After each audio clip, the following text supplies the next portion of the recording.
we have a new elimination. And this is the first time since the tiers have existed, this team has ever been on the eliminated tier.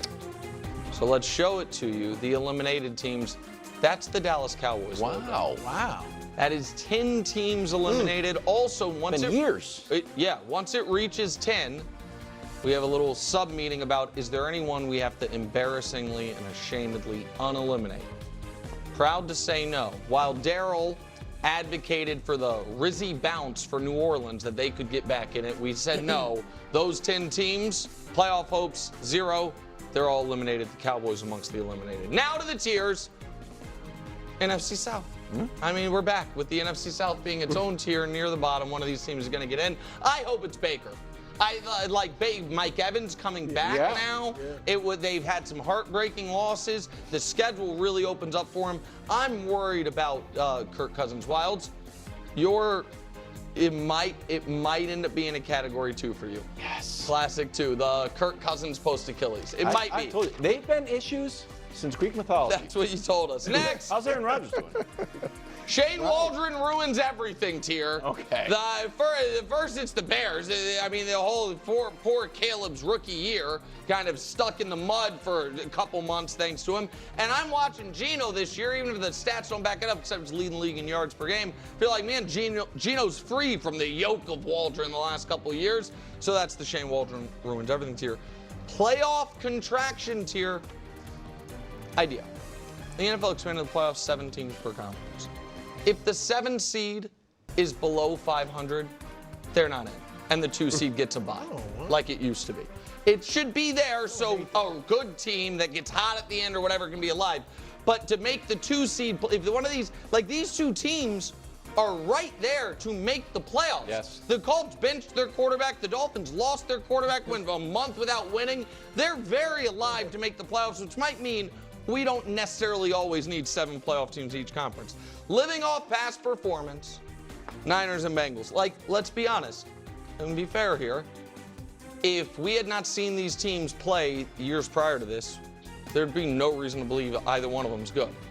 Like, we'd just be like, oh, the Bengals just have a horrible defense that's going to cost them their season, and the Niners are just a mediocre team with a guy, is that a fan that's playing quarterback? He's got muscles. Begrudging respect. Listen, you guys know how I feel about short quarterbacks. Not a fan. Kyler, I got to say, he's playing well. Post-injury, he's really playing well, recapturing what was the best of him, a little more mature. And I know what you're going to say, oh, Nick, you're also not a fan of super old rookies. That's true, but he's not the one I'm giving the begrudging respect for. It's that Broncos defense. The guys coming off the edge, that whole D-line's really good. Surtain, we've known he's awesome. Their defensive numbers are outstanding and enough to maybe throw a scare into a team in round 1 because of how dominant the defense has been if they get there. Ignore the red flags. So here's what I'm arguing for these 4 teams. They have obvious flashing red lights of concern. For the Ravens, it's the defense. For Washington, it's the second half Kingsbury slump plus Jaden not wanting to run with the ribs. For the Texans, it's the offensive line. For the Rams, it's the inconsistency of their week-to-week performance. But if you ignore all that, these are 4 of the most fun teams in football to watch. The Ravens score 40 anytime. Jaden's doing all types of fun stuff. Nico's back for the Texans. Stafford's throwing sidearm lasers to Puka Nacua. Just ignore the red flags and enjoy watching them play. Well-built, well-coached. I mean, 3 outstanding coaches. Harbaugh, LaFleur, O'Connell. You feel like, wait, where is the big hole on either of these rosters? Can't find it on any of them. It's like, you'd like the Chargers to have a few more explosive playmakers. You might like the Packers to have a little more, heft in the defensive line. The Vikings, obviously, they're dealing with Darnold, but that's because of the injury. They're just really well-built teams, really well-coached teams. Know exactly who they are. Pittsburgh and the Eagles. Pittsburgh, we're going to unleash TJ Watt and Cam Hayward and Minka Fitzpatrick and the rest of the defense, and we are just going to find this as a 1-score game late, and we're going to out-execute you and rely on Chris Boswell. And the Eagles, we are going to run the cool stuff we ran 2 years ago, which is a lot of running the football, but with an even better running back, and then let Jalen take some deep shots and let Jalen use his legs, and we're going to get back to tush pushing. They know exactly who they are, and that's why they've been so successful. Sorry, kiddo. What'd I do? Civilian ceiling. Oh. This is as high as, it's very, very, listen, you can win the Super Bowl, Detroit. You can. I don't think you can be the favorite to win the Super Bowl when you have a great civilian, but a civilian at quarterback, when you know in the Super Bowl you're going to be playing a team with a superhero at quarterback, whether it's Josh Allen, Patrick Mahomes, Brew ends up being right about Lamar Jackson. Hell, the Chargers get hot and it's Justin Herbert. You know in that game you're going to be at a huge deficit. But every other part of your team is outstanding, and Goff is playing the best football of his career. Listen, I'm a civilian. I don't know why everyone thought it was a not. Most of us are civilians. Next, just where they want to be, and it's a shocker because they're not atop the tiers. Wow. That's why it's a committee. He'd have him number 1. Would he? Yeah. I just remind America the last time the Chiefs lost, they reeled off 15 straight. They have 7 regular season games left, 3 playoff games. So that would be a 5-0 start to next season as 3-time defending champion. Also, they get to be at least a bit of the hunters. Again, they'll always be the hunted, but they get to be the hunters at least for a bit, and they get to play. We haven't pulled out the bulletin board in weeks. No. Because nobody said a mumbling word except for Draymond Green. I should have put him on the board last. No pressure. But listen, Bills. Everybody knows I'm a Bills guy this year. We got to talk. Western New York. If you can't beat the Chiefs this year or last year, then you do start to ask, when can you? Both years you beat them in the regular season. Both years your offense was humming at a level theirs wasn't. Both years the Chiefs were dealing with massive injuries, or this year massive injuries, last year massive drops. If you go 0-2 in the postseason against them under this context, Tough one. So no pressure, but this is your moment, don't blow it. All right. Shocking, right?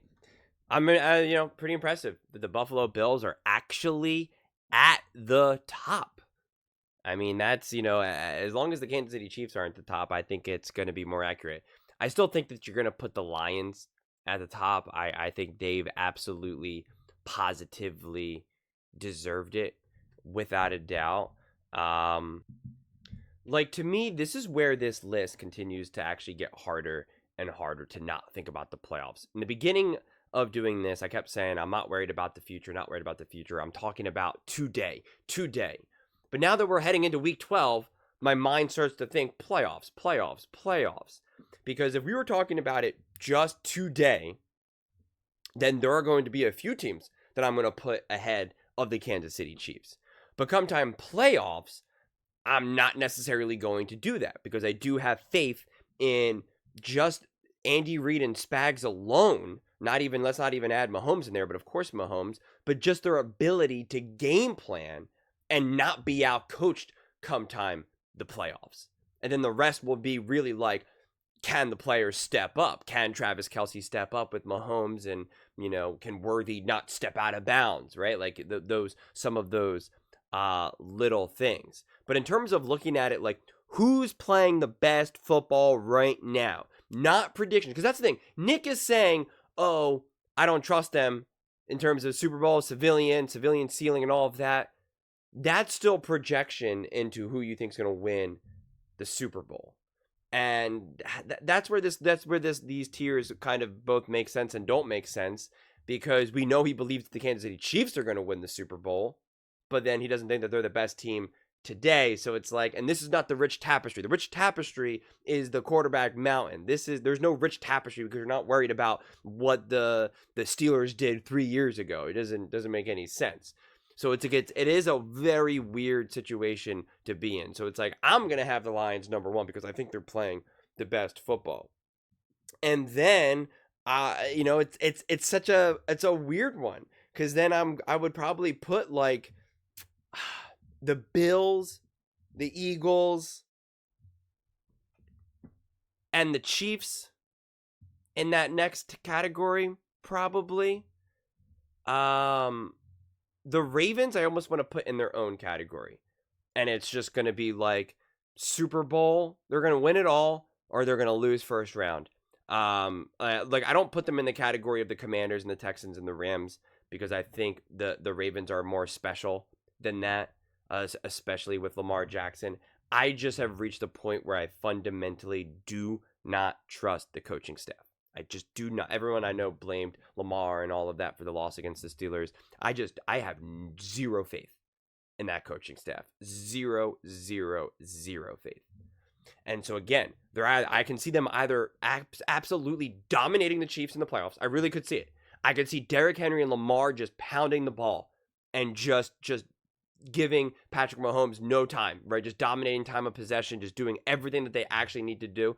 Or I could see them asking Lamar Jackson to throw the ball 75 times and Derrick Henry touches the ball twice. I wouldn't even be surprised. I would be, yep, that's the Baltimore Ravens coaching staff. That's what they do. It's like, it's like they almost have people working for the Kansas City Chiefs.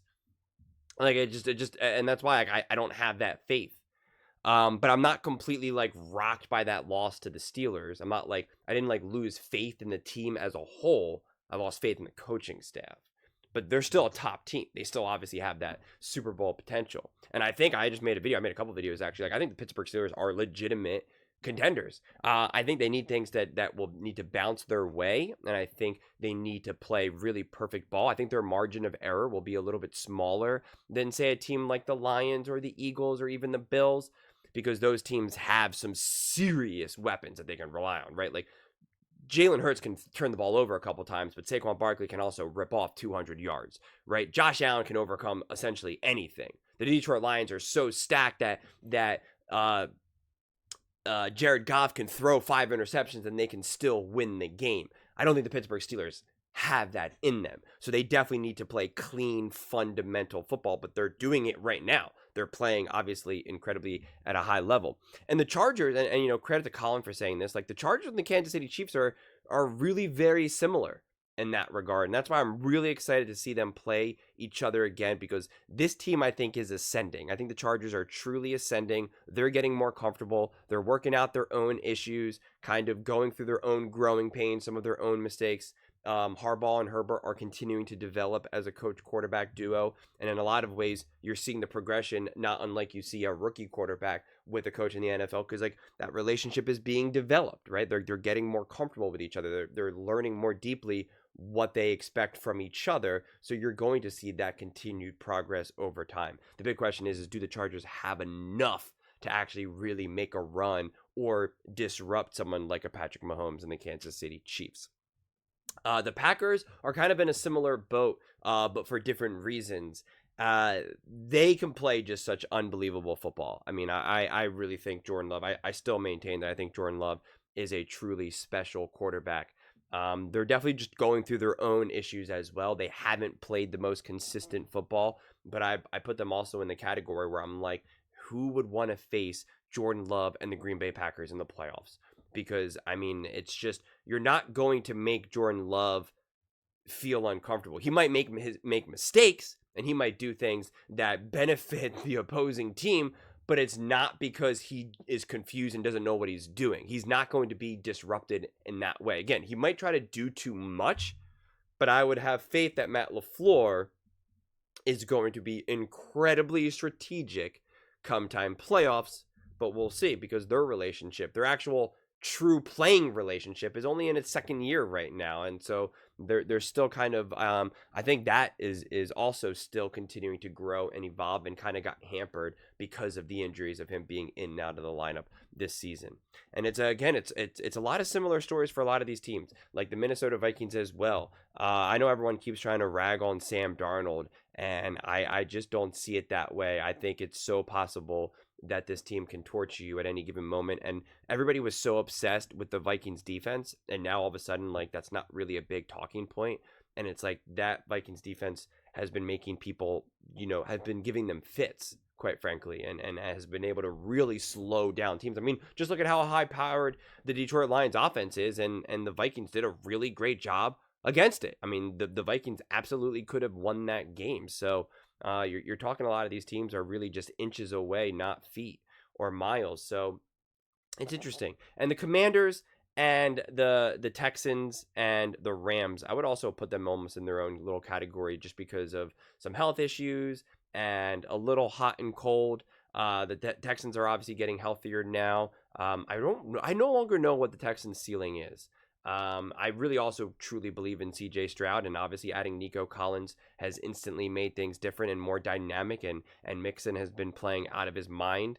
And I think that team is also going to continue to evolve as the season goes on. And the Rams, we're going to find out. The Rams, I actually just made the video about it with the Eagles. Like, the Rams, we're going to see, like, are they righting this ship? Were there issues because of injuries or not? Because they're healthy enough now where it's like, let's see how they fare against the Philadelphia Eagles. To me, that's going to be a great barometer test for the Rams. And I don't think it's begrudging respect for the Broncos and the Cardinals. Kyler Murray's been playing awesome. He's been playing great. He's been incredibly dynamic. And incredibly comfortable. And it seems as though that the Cardinals really understand what they need to do to get a win. Sometimes it seems like teams are just out there just trying to see what they can do to get a win. And it seems like the Cardinals actually have an objective. And that's the difference between the Cardinals and, say, a team like the Ravens. The Ravens are kind of like, no, let's try a little bit of this. Let's try a little bit of that. It doesn't seem like there's any method to their madness. The Cardinals feel really intentional with what they're doing. So it's going to be also pretty cool to see if they continue their upward trajectory as well. And you guys already know I'm a big believer in the Broncos. I think the Broncos are coming. I don't know if they have enough this season, but like Nick Wright kind of implied like, oh, maybe the Broncos could, cause trouble for a team in the playoffs. Yeah, they literally caused trouble for the Kansas City Chiefs, okay? So yeah, if you're a Kansas City Chiefs fan, you don't want to face the Broncos come time playoffs. Bo Nix is balling. It's already, Colin already reported that Sean Payton thinks that he thinks that Bo Nix is the best quarterback of this rookie class, that he is truly super high on Bo Nix and that he keeps getting better week to week to week to week to week. So if with that defense and with Bo Nix, if he continues to legitimately get better as the weeks continue to go on, because it's always hard to gauge how much we always say things like, oh, he's going to get better, but it's like, what does that actually mean in practice, right? Like, does that mean he's more accurate? Does it mean he's making more decisions? And how much does that impact your team? Like, it's hard because it's also very much so 2 steps forwards, 1 step back. But there's still obviously enough games in the season where that if there's more for Bo Nix to continue to get better and better and better, I mean, my goodness, this Broncos team can absolutely win a playoff game or 2. I mean, like, why would they not be able to? Especially with that defense, especially with a competent quarterback. If Bo Nix is who Sean Payton thinks he is,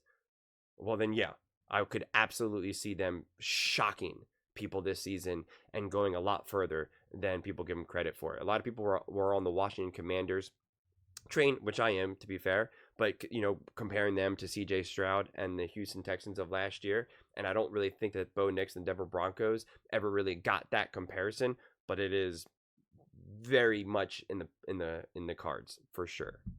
Let's see what Greg has to say. Greg Jennings. Wow. Great tiers. That's the committee's tiers. And a fair tiers.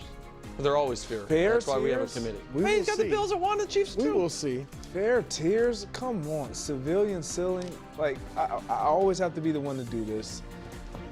But Detroit, I'm going to stand up for you. Oh, my Goff. Oh no. Oh, my God. Lions should be number Let's go to 1. Who's encouraging you to do this? Like, come on. Oh my God. Like, there's no way this team is not on top of the tiers. They have an 8-game win streak right now, best in the National Football League. That's true. You continue Not to as big a harp fan on of the Winston idea of a as I was civilian quarterback, ago. but this team, if you compare them to the 2 teams ahead of them, the Kansas City Chiefs and the Buffalo Bills, this is what it looks like.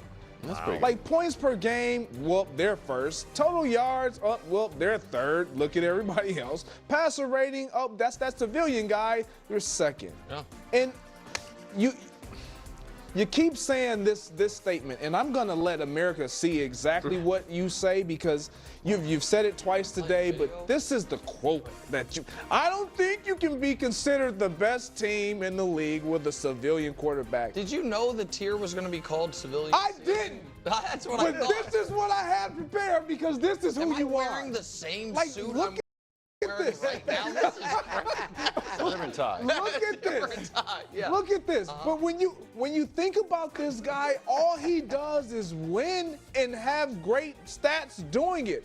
Jared Goff has been nothing but better than civilian. And you continue to act like he's not. Look at these numbers. Tell me what is civilian about these numbers. You know what it reminds me of? You had your turn.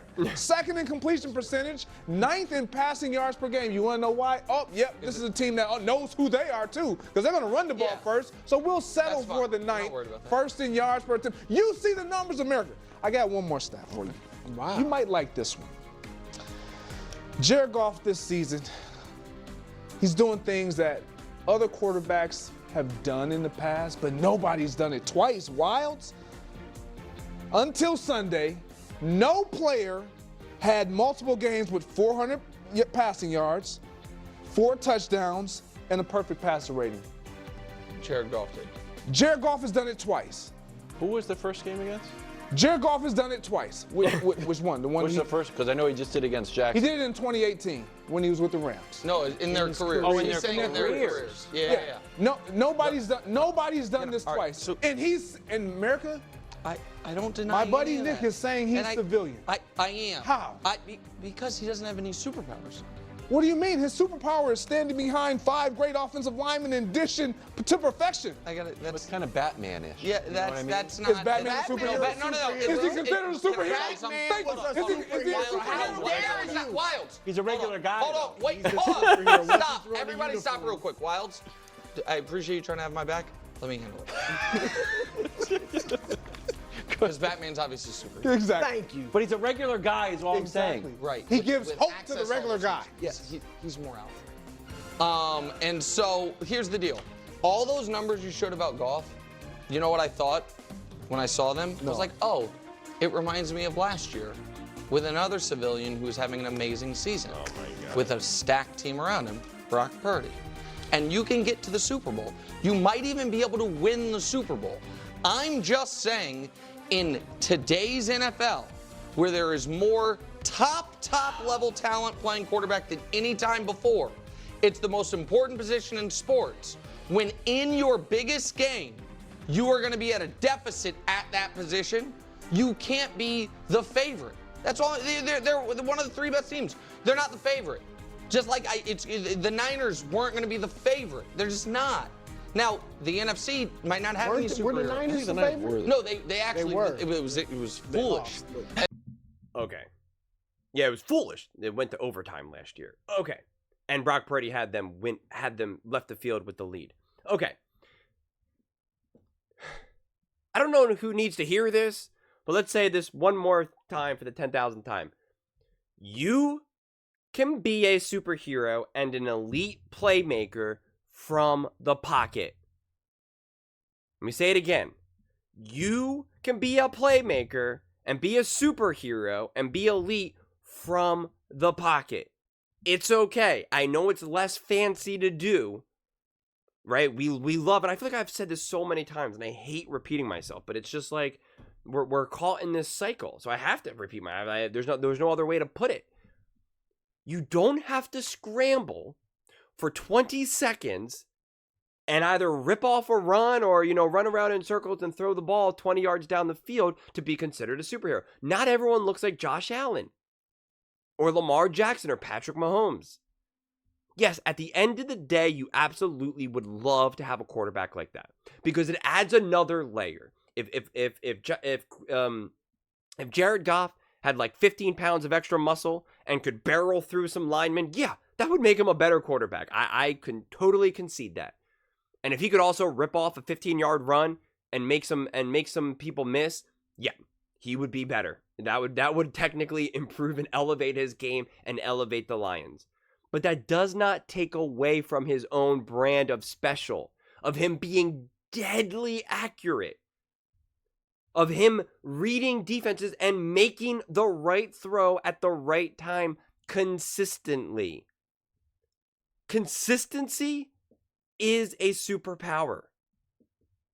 I got news for you. If you were just consistently good in your life, in your job, in your relationships, you would be more successful than 99% of the people out there.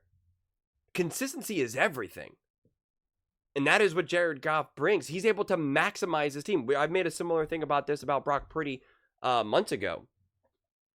He can maximize the talent around him. Can Jared Goff elevate some people? Maybe not, right? That is for the Mahomes, the Lamars, the Josh Allens of the world. They can really kind of make something out of nothing more often than, say, some of these other quarterbacks. But if you really think that anyone can step and be the quarterback for the Detroit Lions, that Jared Goff does not add anything here, you're crazy. You're crazy. The Detroit Lions know how important Ben Johnson has been to this offense. They're not dumb. They absolutely positively know that Ben Johnson is just an offensive genius. Okay? The Lions are a very well-run franchise currently, and they know how important Ben Johnson is.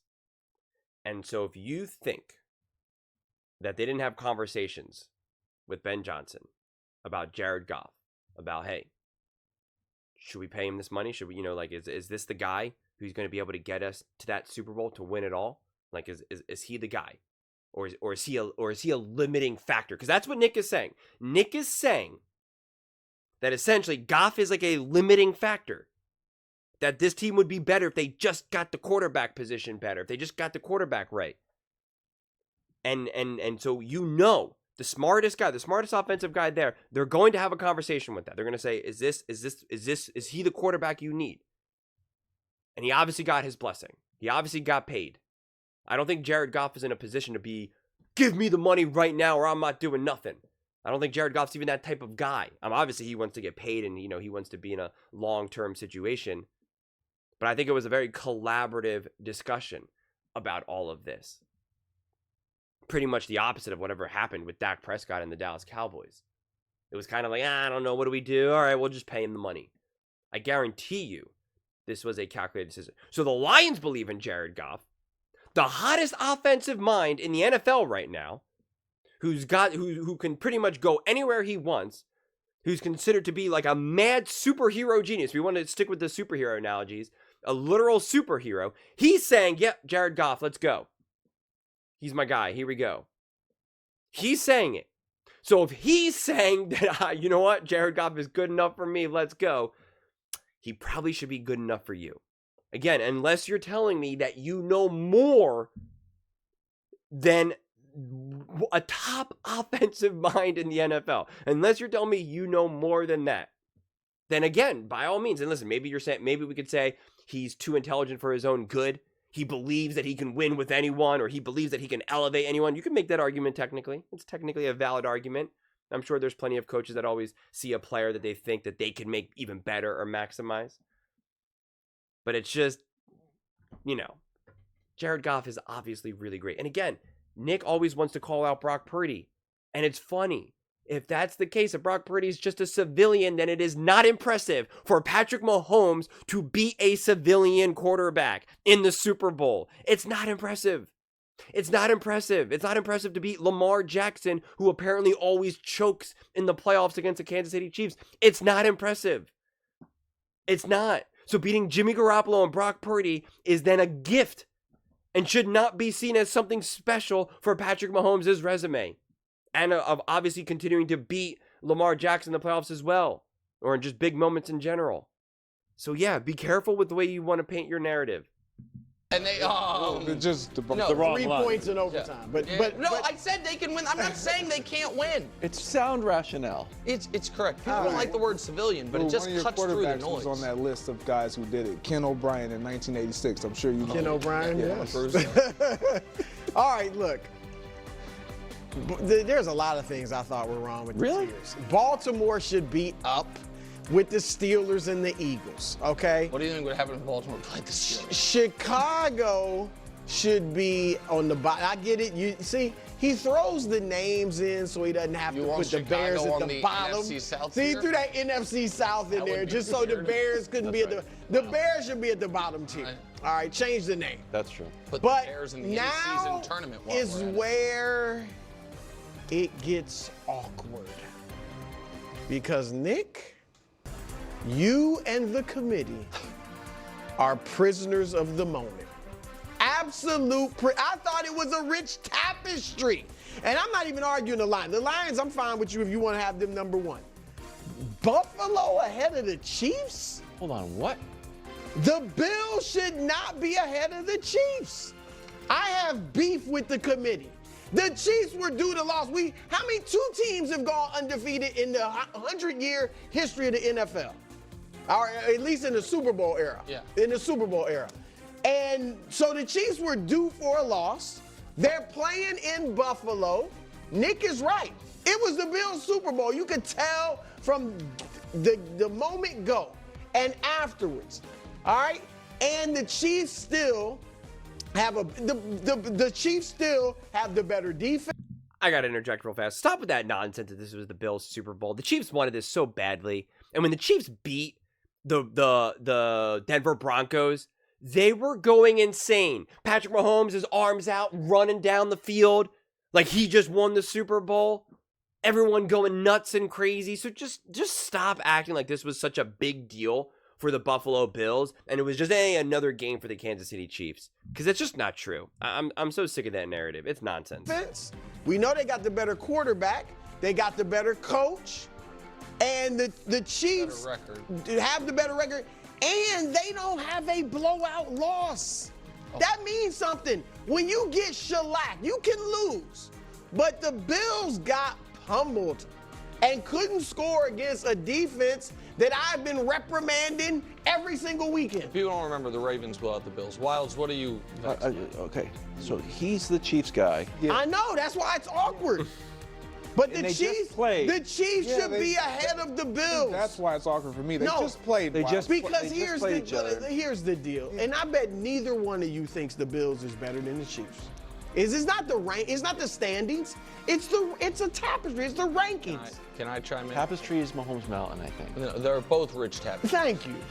Can I chime in real quick? Because quickly, if you lose a game, the records are close. It'd be one thing if the records weren't close. Okay. So I mean, it's just awkward. I didn't even want to do it, but yeah, Brew, I gotta tell you, prisoners of the moment. I agree with everything you said. I couldn't believe I was outvoted. I mean, it was. Can I fourth wall? No, peel back the curtain, whatever I want Fourth to do. wall is like talking directly to the audience. Can I tell you guys what happened? It's kind of like early stage Survivor-esque. I was so adamant against the Lions that the Lions contingent in the final vote for who was going to be atop it threw their support behind Buffalo to screw me. So like it was all of a sudden final ballot instead of it had been 4-4-3. We got to do it again. Then all of a sudden there's 7 Bills votes, 0 Lions votes. I'm like, what happened? And they're like, who's the civilian now, Nick? I'm like, damn, you guys outfoxed me. So Brew, I agree with everything you said. I agree. I do think the Chiefs are the best team in the league, but that is interesting. Better than the Bills, for sure. I just don't know if we're editorially consistent, you know? What? No, it's a little bit confusing for the audience. It's too unwieldy to bring the whole committee in here. Well, they have to explain but you're the Bills guy and I know. I'm in a good spot this year. I'm the Eagles guy. I'm the Bills guy, the Chiefs guy, and I'm an NFC free agent. He's got like 3 picks in the NFC. Once the Rams are eliminated, it'll be somebody else. I was the Goff guy, but then I felt like you were going too hard. I'm like, nah, he's not that good. Yeah. In any event, I'm just going to go quickly on the Dolphins. all of a sudden, Tua, pretty good. Tua's back, and my Dolphins, who I have going to the Super Bowl, even though they're in the AFC. Since Tua's return, total drives 35. Here's the amazing stat. Scoring drives 21. So they lead the league in scoring drives percentage. What is it? Yeah, percentage of drives that end in points. Exactly. Meanwhile, they lost to Arizona. They lost to Buffalo by a total of 4 points. You would think they would be down. No. The vibes in Miami, excellent. After they beat the Rams, Tua was fired up. Tyreek was fired up, said, don't count us out. And you're like, wow, you guys have one more win than the Cowboys, who are just quitting during the game. So the vibes are good, and they basically won 3 in a row because now the Patriots go down to Miami. Guess how many times? You guys are going to blow your mind. Been playing the Dolphins since the 1960s.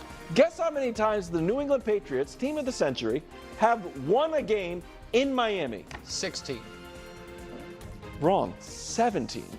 17 and 42. Did he cheat off my paper? It's a good guess. You yelled it in the conference room. Stop cheating off my I didn't paper. cheat off your paper. What? All right. We don't have to waste too much more time. But yeah, no, I said my piece throughout. Yeah, I mean, I always thought the committee was like a joke, kind of like the whole rich tapestry. Because right, the joke is the rich tapestry can just be however the heck I'm feeling. I can just make it up as I go along. So in terms of the committee, like, is it actually a committee? Do you guys know? Because I honestly don't know. Because that is the problem. When you are making these rankings, it actually is beneficial to have other people. Because I could be like, you know what? I have the Cardinals at the bottom. And someone's like, hey, you know, the Kyler Murray, look at these numbers. Look how well he's been doing. The Cardinals, they just beat this team and that team. And it's like, oh, yeah, I totally forgot about that. Like, it's hard to always keep all of your views on every single team fresh in your mind in the moment of doing something like a rankings. Like, it's so easy to forget, like, oh, yeah, the Chargers did just have that huge win against the Bengals, or whatever it is. Like, it's so easy to forget how games even unfold. Do you remember exactly what happened in week 2?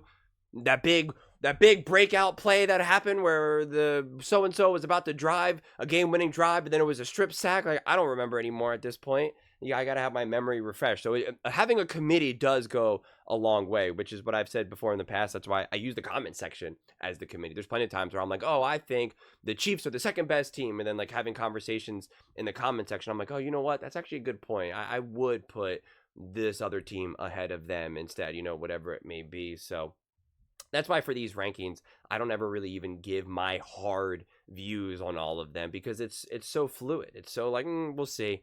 We'll see what happens, and I try to leave it more open for everyone else to kind of share how they feel. But the one thing that I am confident is that I do have the Detroit Lions at the top. That is definitely, I think they are actually head and shoulders above. It's not to say that they can't be beaten. It's not to say that they're going to win the Super Bowl, but I do think that they're deserving to be number one, and I don't put any type of ceiling on them. As for the rest of the other top teams, like I keep saying, I just think that they are the definition of any given Sunday. You'll have to just kind of wait and see how it all unfolds. But those are just my thoughts. I'd absolutely love to hear yours.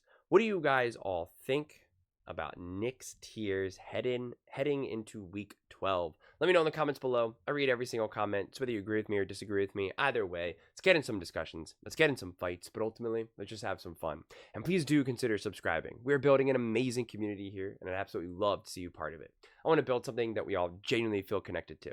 Something that we're really excited to be part of. I think we're well on our way to doing it. And please don't forget to give this video a thumbs up, as it really does help with visibility and the algorithm. Thank you so much. See you next time.